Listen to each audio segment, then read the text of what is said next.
तो खुदा नहीं मिलेगा। और खुद को नहीं जाना, खुद को जानने के लिए तुझे क्या करना है? क्या करना है? तो तुझे कुछ नहीं करना है। तुझे अपने आप में प्रवेश होना है।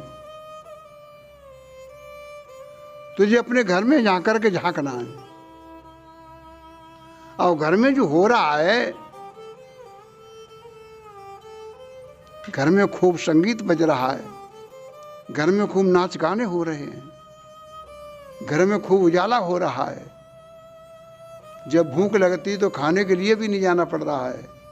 घर में अमृत पी रहा है तू। सब कुछ घर के अंदर में तू हो रहा है, उसका तुझे आनंद लेना है। आनंद लेना है, आनंद लेना है, आनंद लेना है, तभी आनंद सागर में तू पहुंचेगा। इस दुनिया में आकर के तू रो रो करके जीवन व्यतीत करेगा तो तुझे आगे आनंद कहाँ मिलेगा? आगे के लिए क्यों बैठा? मुझे आगे सुख मिलेगा। सुख के लिए बनाने वाले ने हम दुनिया में भेजे हैं और सबसे उत्तम तन भी दे दिया उन्होंने। सब कुछ साधन तेरे लिए कर दिया है, सुख के लिए, आनंद के लिए। पर तू नहीं चाह रहा है कि आनंद ले ले।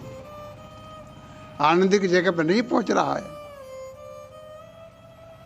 बाहर के विषयों की इंद्रियों में रमण कर रहा है, कोई परवाह नहीं कर रहा है क्या होना है।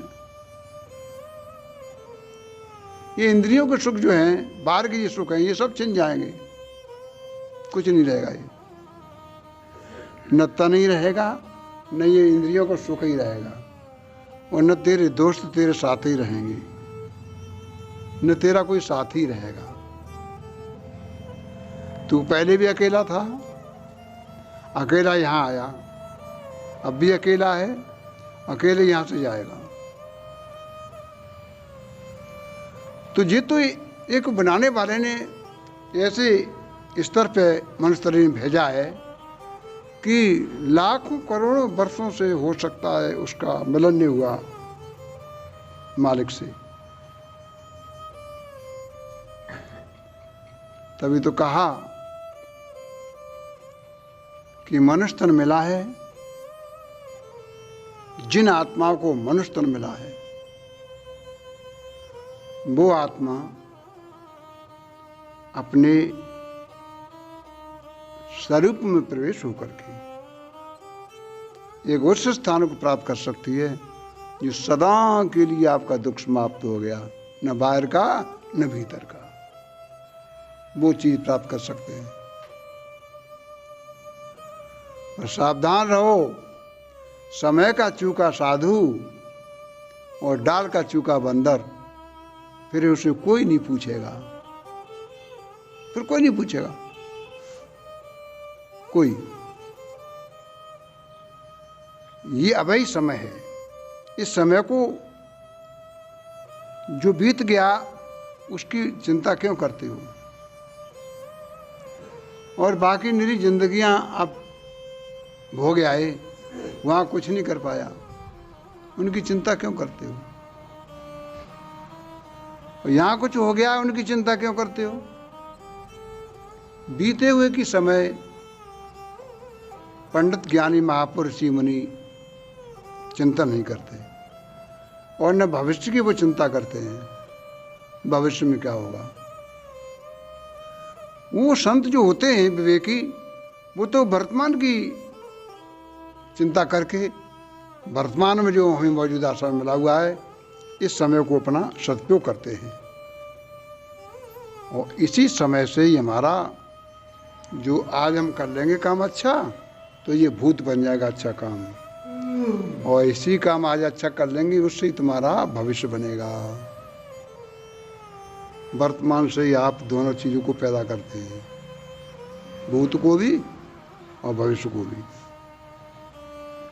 इसलिए भूत भविष्य की चिंता छोड़ करके वर्तमान का चिंता करना चाहिए। संसार में आए हो, मानव मानव से प्रेम करना चाहिए, सभी से प्रेम करना चाहिए, किसी के दिल को नहीं उठाना चाहिए। अपने पे अपनी व्यवस्था से आज ज़्यादा कोई सामान सट्टा है तो दूसरे का उपकार भी करना चाहिए। दूसरे को मदद देनी चाहिए। कोई दुखी है, उसके दुख को निवारण करना चाहिए।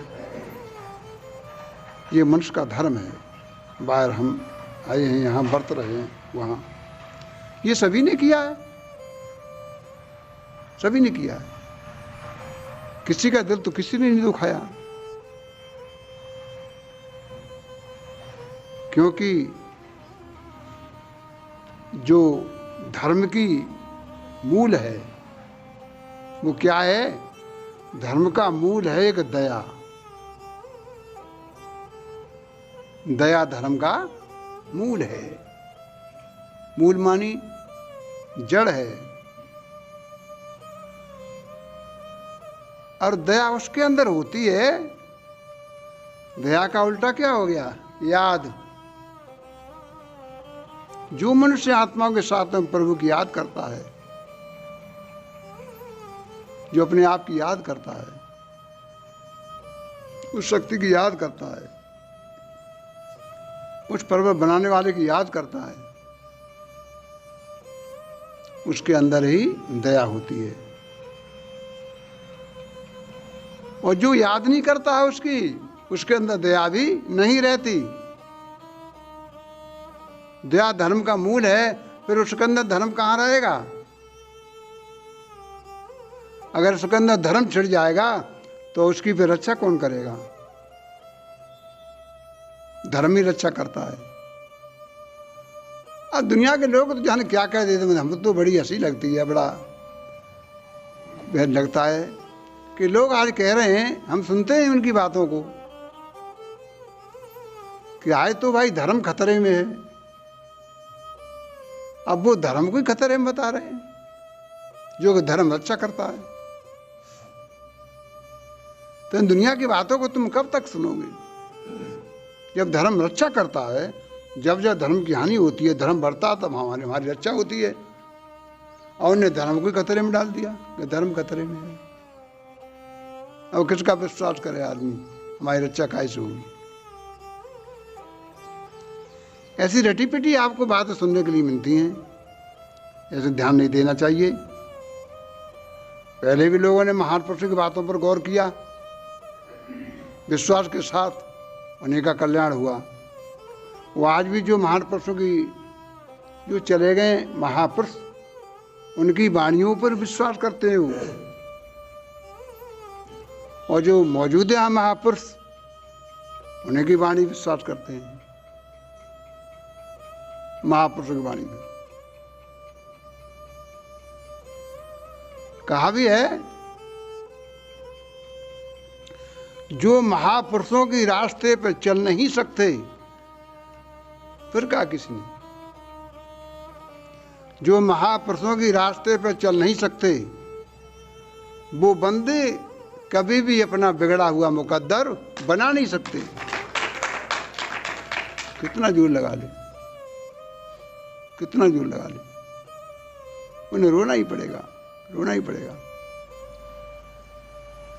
महान पुरुषों के रास्ते पे जिनका संसार पूजा कर रहा है, वो सब महान पुरुषों के रास्ते पे चले, और महान पुरुषों के पास जाकर के उन्होंने अपने आप को जाना कि मैं कौन हूँ। आज दुनिया में सब कुछ जानने के लोग सब कुछ जान रहे हैं, मैं ये जानता हूँ, मैं ये जानता हूँ, मेरा ये ज्ञान है, मेरा ये ज्ञान है, सब कुछ जान रहे हैं, दुनिया की बातों को सब जान रहे हैं। पर इससे ये पूछा जाए कि भाई ये तो तू बता, तूने अपने आप को जान लिया है, तू कौन है? तो चुप रह जाता बेचारा। जब खुद को नहीं पहचाना तूने, तो क्या पहचाना? खुद की पहचान कर, मैं कौन हूं। शरीर में तू रह रहा है, शरीर तेरे रहने का मकान है, तू कौन है? तू अपने को कब देखेगा?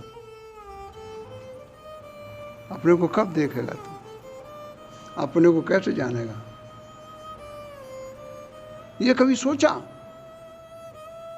ये कभी नहीं सोचा है। बहुत कम लोग सोच पा रहे हैं इस बात को। संसार में दो चीज होती हैं, एक तो वो चीज होती है जो चीज आपके समक्ष है एक दिन नहीं रहेगी, और एक चीज वो होती है जो आपके साथ पहले भी थी। वो चीज आपके साथ आज है, और वो चीज आपके साथ रहेगी। वो तेरे से कभी जुदा नहीं होगी। अब तू कर विचार, किसका साथ पकड़ना चाहता है? जो छूटने वाले का साथ पकड़ना चाहता है, तो ये छूटने वाले के साथ तू पकड़ना चाहता है, ये तो छूटेंगे, तब तुझे रोना पड़ेगा। और अगर उस शक्ति का तू साथ पकड़ता है जो तेरे से कभी नहीं छूटेगी, उसका साथ पकड़ने से तुझको कभी रोना नहीं पड़ेगा, कभी नहीं रोना पड़ेगा उसका साथ पकड़ने।